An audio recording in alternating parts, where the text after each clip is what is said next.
Du jour au lendemain, la disparition du petit Émile, 2 ans, a fait basculer le village du Vernay dans une ambiance particulière. Malgré cette tragédie et l'enquête qui n'a pas avancé, le maire de la ville a pris une grande décision. Depuis le 8 juillet dernier, le village du Vernay a changé.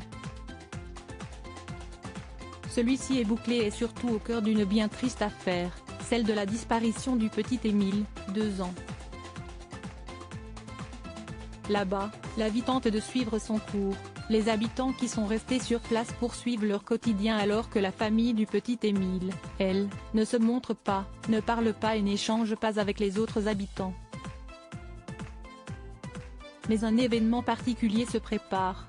En effet, si François Balic, le maire du hameau, a décidé de boucler le village pour la tranquillité des habitants face à la présence de journalistes, curieux ou encore pour éviter la visite de médiums, celui-ci pourrait être réouvert dès le 31 août, soit dans quelques jours. Que ce soit le cas ou non, quoi qu'il arrive, une fête aura lieu prochainement. La commune prépare désormais la fête du retour le 9 septembre, soit 2 mois et 1 jour après la disparition, note de la rédaction, et espère prolonger cette quiétude qui n'est sans doute que temporaire. Notre plus vif espoir est que l'enquête aboutisse, a-t-il déclaré à Ouest France. Montrer que le village n'est pas mort. Le choix de voir la vie se poursuivre au Vernay, François Balic l'avait déjà fait 1 mois seulement après la disparition d'Émile puisque le 8 août, il avait maintenu la 3e fête de la transhumance du village. Lors de celle-ci, environ 200 personnes ont accompagné les moutons dans les pâturages. Si est une fête à destination des enfants pour leur expliquer ce qu'est le pastoralisme.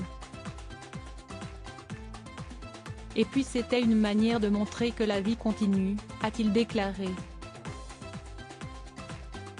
Dans le même article, le maire a aussi tenu à défendre la famille d'Émile. Celle-ci, ou plutôt son comportement, est pointé du doigt. Les silences ou la nonchalance de certains membres a été au cœur de quelques déclarations négatives de la part d'autres habitants et sur certains réseaux sociaux, des internautes se lâchent sur les grands-parents et les parents d'Émile.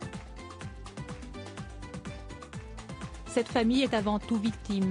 Et le fait qu'il soit croyant ou qu'il ait telle opinion politique, n'a rien à voir avec l'affaire, a donc déclaré François Balic.